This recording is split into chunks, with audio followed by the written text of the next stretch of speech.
Hey everyone, it's Mikki here. You're listening to Mini Mikkipedia on a Monday, and today let's have a brief chat about foods with health halos. These are foods which typically people consider healthy or a healthier alternative, when in fact they are no healthier, and in some cases even worse than the foods that they are compared against. And I think one of the first ones I want to address is oat milk. Now, please don't think that you have to give up your oat milk if you love it.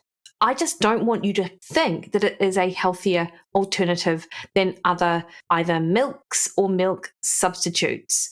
It's just over the last couple of years, it's really sort of risen in terms of its popularity, oat milk lattes, etc.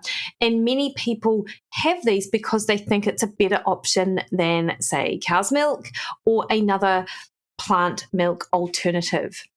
First and foremost with cow's milk is unless you have an intolerance to lactose, which is the sugar in milk, or you don't tolerate dairy in general because of the casein protein. And casein is a type of protein in milk that in some people can cause an inflammatory response and increase pro-inflammatory cytokines, which are little inflammatory constituents in the gut, and just cause that overall sort of aches or bloating, heavy periods, tender breasts for women, acne, etc. And so with the removal of dairy, you get the removal of the casein and subsequent resolution of those issues. And I've sort of gone off on a tangent, but just so you know, if you don't tolerate milk, yet you're pretty much fine on cheese and other dairy products, then it's likely the lactose that you're actually responding to. And if you don't tolerate any of the dairy products, then it's more likely to be the casein. And it's funny, actually, as we get older, we tend to tolerate dairy less and less. And in fact, I did have a discussion with Dr. Michael Rose about the evolution of our food tolerances. And so if you're interested in this information, I would definitely recommend that you check out that interview. It was just released a couple of weeks ago. But as we age, we don't tolerate dairy as well as we used to. And a good sign of whether or not this is you, if you're unsure if it's dairy, is have a think back to your childhood and whether or not you were dairy tolerant then. Because if you had any issues with dairy, or your mum couldn't have dairy products when she was breastfeeding you, or you had like asthma or allergies or similar that might have sort of resolved across the reproductive years, yet you think that you're experiencing sort of the same thing again, then that's probably a good sign that you don't actually tolerate dairy. And the last thing I will say on this tangent is the best way to know whether or not you tolerate any food is to do an elimination diet. There are a range of different tests, of course, that you can get through your doctor, but actually an elimination diet is the gold standard because that is going to tell you how you're responding to a certain food. And you do want to do that for 30 days and then make no other real changes to your diet so you can be pretty certain that that's what it is, and then reintroduce to see whether there is any sort of repercussions of introduction. But anyway, I digress because I was talking about milk substitutes like almond and soy and coconut, but of course oat milk, which has a real health halo around it. And if you like it, absolutely continue to drink it, but just don't think it's a better choice than any of these other milks. Milk, by far and away, is the most nutritious milk that you can actually have because it's got the protein, it's got the B vitamins naturally occurring. Full-fat dairy products do not increase your risk of cardiovascular disease, despite the recommendation to go low-fat. However, you might want to consider going low-fat dairy if you're trying to improve body composition. And there's nothing wrong with that. In fact, a lot of people think that low-fat dairy contains added sugar. And whilst, of course, some products will, the majority of low-fat dairy products I'm thinking of, like cottage cheese and trim milk, do not contain added sugar. Oat milk, interestingly, unlike, I'm going to compare it to almond milk because that's sort of the other popular one that a lot of people like to use. And certainly I like to use unsweetened almond milk in my protein shakes. And I'll talk more about that in a minute. But oat milk because it is sourced from a grain rather than a nut or another plant, the carb content is going to be considerably higher depending on how much of it you have. Now, if you're having a splash of oat milk in your coffee, really no big deal. If you're making lattes, if you're having oat milk in your smoothies, that can impact negatively on your blood sugar levels, because whilst oats themselves contain fiber, which can help slow the release of the carbohydrate into the bloodstream as glucose, oat milk doesn't actually. And so it's going to have a pretty quick rise in blood sugar, which isn't favorable really for anyone. So be mindful of that. And this is even in the oat milks that aren't sweetened. And I know there are some out there that you can get that are not sweetened, but many do have added sugar. So this is outside of the added sugar, which would be my second point as to why you want to be mindful of your oat milk consumption, the sugar that is added to the oat milk. Oat milk is higher in calories than other milk alternatives, such as unsweetened almond milk. And this is definitely worth considering if you are someone who has a couple of oat milk lattes a day, or makes some varieties have up to 150 calories per 250 ml serve. Now, when you compare that to an unsweetened almond milk, where you can get some at just 30 calories per 250 ml serve, it is certainly significant. And you could add several hundred calories to your diet if you are making a smoothie and having a couple of lattes a day. And that is not just due to the oats and the added carbohydrate there, but it is also due to the other ingredients they add to improve the texture and improve the flavor. And of course, one of the ingredients that is often added to oat milk, not all oat milks, but a lot, is the cheap oils like the sunflower and the canola oil. Again, as I said, a splash here or there is probably no big deal. But if you are consuming significant amounts, then it can also upset the balance of your omega-3 essential fatty acids to your omega-6 essential fatty acids. And this ratio is considered important when it comes to reducing inflammation, improving cardiovascular function, endothelial function, helping with overall blood flow through the body. So having the correct ratio of omega-3 to omega-6 is important for that.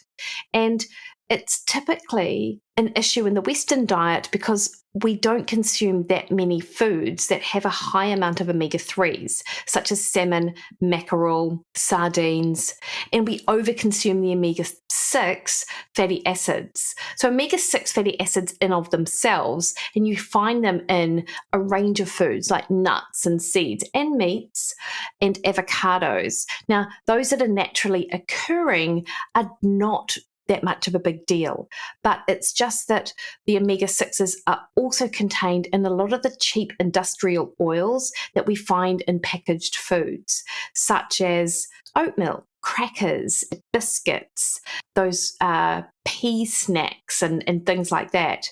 Whereas we're getting a ton more omega-6s than we are omega-3s, and this can lead to an increase in the low-level inflammation in the body, which I think, and it's not just what I think, but as I understand it, is going to be an important consideration for some people. Now, I do think that there are people who could well be impervious to this response. There may be a genetic reason for this. It might be that their anti-inflammatory genes are really able to quickly resolve inflammation. So, the omega-3 balance isn't as important. But if you are someone who might have joint pain, might have underlying autoimmune issues, might be someone who has a poorly functioning immune system, then maybe underlying you're not able to resolve inflammation as well as someone else.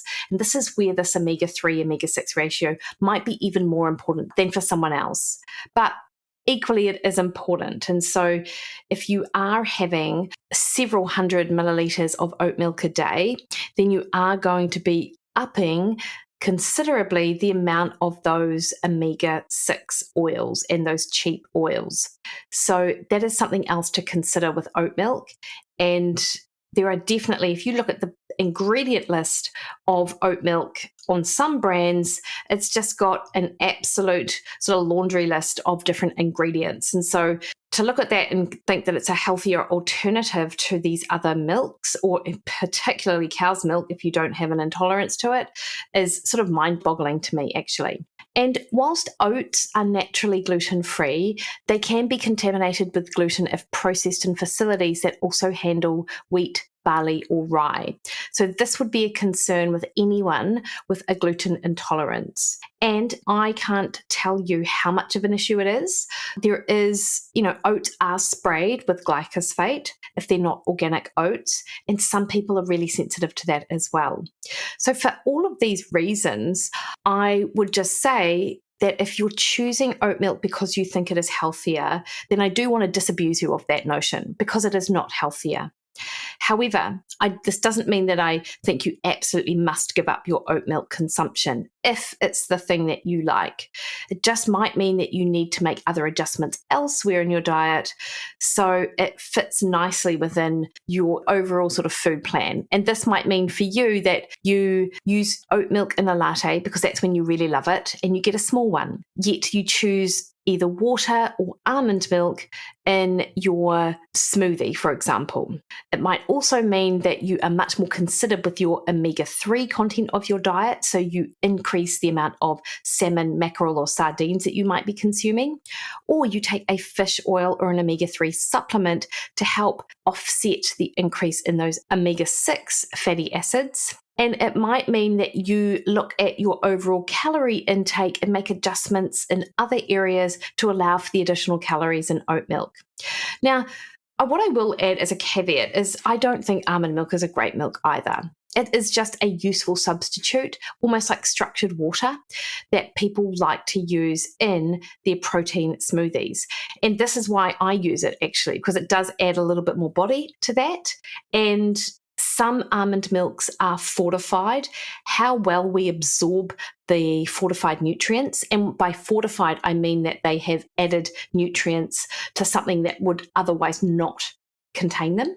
So almond milk has added calcium, some B vitamins. This, I think, is a good thing on face value. I don't know, though, what studies have been done to show that we can absorb them. So I do want to sort of add that as a caveat. Almond milk, as I said, is way lower in calories if you get the unsweetened one. And there are brands out there which do not contain many emulsifiers. If you look at the back of a label of almond milk, you'll also see that some of the best brands out there, such as Little Island, only contain 6% almonds. So predominantly you are just getting a lot of water, really. But it's good that there are alternatives out there. One last thing I will say about all of these milk substitutes is look at the emulsifiers that they use in them. So some milk products might use sunflower lecithin, some might use carrageenan, some might use xanthan gum. All of these products have the potential to upset someone's gut and gut microbiome. Again, I believe this is an individual thing. So if you're including a lot of these milk substitutes in your diet and you're having issues that you're not sure where they're coming from, that is one other consideration with this. What I will say is brands in New Zealand like Boring Oat Milk, Macro Organic Oat Milk, and Otis Oat Milk might be the better options, particularly that last one if you are someone that likes the oat milks. They just have less ingredients and do not contain either sugar or the canola oil. And I believe that will be helpful for some people. So, if you're able to make that choice, then maybe they're the ones that you decide to go for. Now, I did mention veggie sticks or veggie snacks, baked not fried, and you also see these in the health food aisles, particularly at Countdown. Harvest peas snacks, veggie snacks that are like chips, but they're made from kumara or carrot or parsnip. these are no better than typical potato chips. So don't be fooled into thinking these are a healthy alternative when they are not. And I know these do crop up and people think they are a better option. Sometimes I think it is marketing, and that you see these products in a health food aisle, your brain immediately registers that these are a healthier alternative. But if you look at the calories and you look at the fat content, you'll see there's not that much difference between those products and potato chips. So do be mindful of that. Anything baked and not fried, generally this isn't a great option either, because often these contain a lot of those cheap oils that I was just discussing, and they're very calorie dense because it's a mixture of both starch and oil, and typically salt and sugar, which both together in the right ratios are very hyperpalatable and just make you want to eat a lot of them. So do be mindful of that. I would say other foods that has a health halo that it doesn't deserve would be the protein muesli bars that you also see down the snack aisle. Now, these are typically, again, hyperpalatable, so they're not going to satisfy you. You'll have a 30-gram bar and then still probably be hungry or hungrier. The protein that's added to them isn't high enough to make it a protein bar per se. So typically protein bars have about 20 grams of protein, whereas those protein muesli bars might have about 8 to 10 grams. So I don't even know that it's particularly useful, and it's certainly not in a type of protein which is easily utilized or as easily utilized by the body as, say, a whey protein would be. So that's something to be mindful of with that. And there's absolutely nothing wrong with protein peanut butter at all, actually, but just don't be fooled into thinking this is going to substantially contribute to your protein intake, because it doesn't have that much more protein than generally normal peanut butter has. You have to consume quite a significant amount of it in order to get that protein, and that will also deliver a ton more calories that you probably don't need. So, if you love protein peanut butter, go for it. But just don't go thinking it's a better choice than just your regular peanut butter, or that it's something that's going to contribute substantially to your protein intake. Now, another type of food which I think is worth mentioning is, of course, the spreads like Flora Proactive, like Olivani, or that avocado spread, Nutlex, anything sort of that isn't butter and is marketed as being better than butter. Typically, it is not. Now, first, Flora Proactive. It's a margarine that contains added plant sterols. Now, a plant sterol it's a phytosterol. So if you think cholesterol, it's a similar chemical compound to cholesterol, but it is a plant-based one. So it's plant sterol, and it acts in the body like cholesterol. Thus, it can take up the space where cholesterol would otherwise be, and so you do not absorb the cholesterol that you would otherwise absorb. So it can lower your overall cholesterol level. And this is what scientific studies have shown us. However, there are people, and a not insignificant number of people, who, when they consume these plant sterols, actually reabsorb more of the phytosterol than they would normal cholesterol, because they've got a genetic defect in something called an ATP binding cassette, which, if you want further information on, I highly recommend that you check out Peter Attia's Straight Dope on Cholesterol series. He's written a range of different articles about cholesterol and the absorption, and he covers it in this series.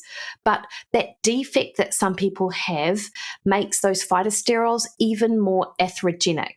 So they outcompete cholesterol at the point of sort of the absorption, and your body will regulate and end up absorbing a lot of these phytosterols, which are pro-inflammatory. They're more oxidizable, which means that it makes them more atherogenic.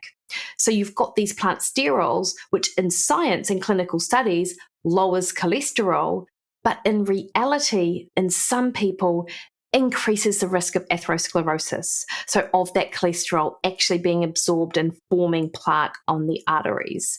So you can see that there's no net benefit from it. And Flora Proactive is expensive. You're looking at $8 or $9 a tub. And it is margarine. It is made from those cheap oils that I was just discussing, pro-inflammatory in some people. There are camps out there, like really highly trained doctors who are very smart, who are very well against things like margarine. And certainly I don't know the ins and outs as well as they would on the harms of omega-6 outside of course, what I was just discussing with the balance of omega-3 to omega-6. But I do know that there are some real concerns about the omega-6 content of the diet, particularly from foods like margarine, like Flora Proactive. So it's sort of like in nutrition, as you know, there are just different camps of people who believe certain things. And there are the likes of Dr. Paul Mason, who I really want to talk to on the podcast. And I'm just needing to tee up at the time with him, actually. There's also the likes of Dr. Kate Shanahan, who has written a couple of books. She's done several presentations and speaking. She's really well thought of. She's a doctor who knows a lot about nutrition and very much in the camp that omega-6s are the root cause of inflammatory problems in the modern diet. So, you know, these are really smart people who have this belief. And as with anything, there will be a lot of supporting data to their argument. So I think that's really just important to be mindful of. And, you know, I'm certainly not wanting to demonize any particular foods or food groups. So I try to be a little bit agnostic, but also just acknowledge that, again, there'll be people who will really benefit from the removal of a lot of omega-6 fats from their diet. Notwithstanding that, I mean, margarine just tastes terrible. And it's certainly not better than butter. And if you are someone that is super sensitive to saturated fat, as I know that there are people who are, then instead of using margarine, I would use things like actual avocado as a spread, or just, you know, reduce entirely. And interestingly, if you look at coconut oil and the data around that, coconut oil has a type of fat in it, or types of fats in it, that tend to be quite neutral for heart health, despite what you read about it being high in saturated fat and bad for heart health. It tends to be quite neutral. So that would be another alternative. But I wouldn't waste my money on Flora Proactive. And I also wouldn't go down the route of buying Olivani or that avocado oil spread because you think it's a healthier alternative. If you look at the ingredient list on those last two, there's 60% of the ingredients come from vegetable oils, so cheap industrial oils. Nuttalex is another one I was asked about as an alternative to butter. It's a popular one amongst plant-based people. Again, it's predominantly made from cheap vegetable oils. So in a nutshell, I certainly wouldn't say to you that you must avoid these things at all costs. I just don't want you go thinking that they're a healthier alternative and that you must go and buy these because it's going to be better than the foods that they're trying to substitute, because they really aren't. And by all means, eat what you like, but be informed about what you're eating, I think. Okay, team, that's a bit enough from me, really, isn't it? You have a great week. You can catch me on Threads, Instagram, and Twitter at Mikki Williden. You can catch me over on Facebook at Mikki Williden Nutrition. Or you can go to my website, mikkiwilliden.com, and look out for the sign-up sheet to my webinar coming up at the end of the month. All right, team, you have the best week. See you later.